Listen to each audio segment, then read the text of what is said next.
नमस्कार दोस्तों। क्या आपने कभी सोचा है कि हम अपनी जिंदगी के कितने फैसले सिर्फ इसलिए बदल देते हैं क्योंकि हमें डर होता है कि लोग क्या कहेंगे? अगर आपका जवाब हाँ है तो आज से शुरू होने वाली ये सीरीज आपके लिए ही है। इस सीरीज में हम the courage to be dislike इस बुक के विचारों को मैं आसानी से हिंदी में समझेंगे। इस किताब को मैं शब्दों में नहीं पढ़ूंगी बल्कि अपनी समझ और अपने शब्दों से इस किताब की बातों को आपके साथ साझा करूंगी।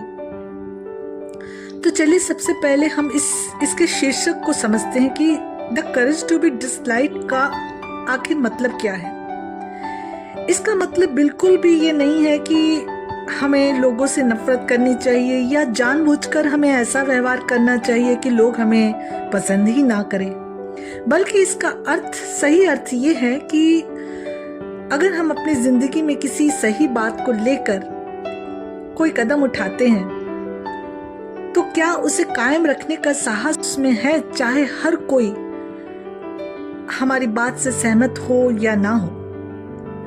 तो इस बुक में हम काफी कुछ ऐसी बातों को जानेंगे जो हमें सोचने पर मजबूर करेगी कि आखिर जिंदगी हम जटिल क्यों बना लेते हैं जबकि जिंदगी बहुत सरल है।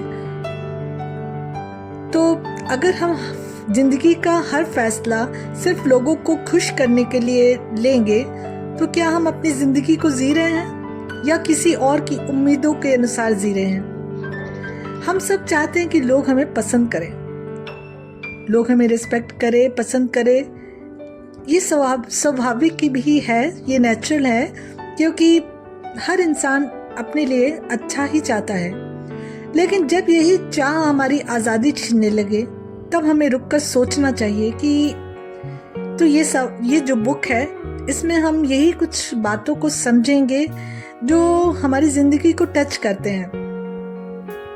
जैसे कि सीरीज़ में आने वाले एपिसोड्स में मैं आपको ये सब बातें साझा करूंगी जो इस बुक में है कि लोग हमें जज क्यों करते हैं, हमारा अतीत क्या हमारी पूरी जिंदगी तय कर देता है या फिर हम अतीत से छुटकारा पाकर अपनी जिंदगी को दूसरे ढंग से भी जी सकते हैं। खुशी का असली अर्थ क्या है और क्या बिना सबको खुश किए भी एक अच्छा जीवन जिया जा सकता है?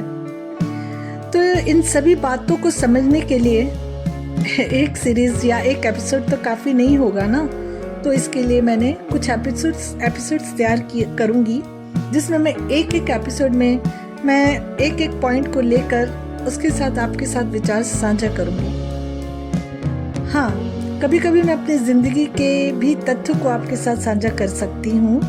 अगर आप भी अपने विचारों को गहराई से समझना चाहते हैं तो इस सीरीज का हिस्सा बनिए। मिलते हैं अगले एपिसोड में जहाँ हम किताबों की शुरुआत और उसके पहले बड़े विचारों को समझेंगे। धन्यवाद।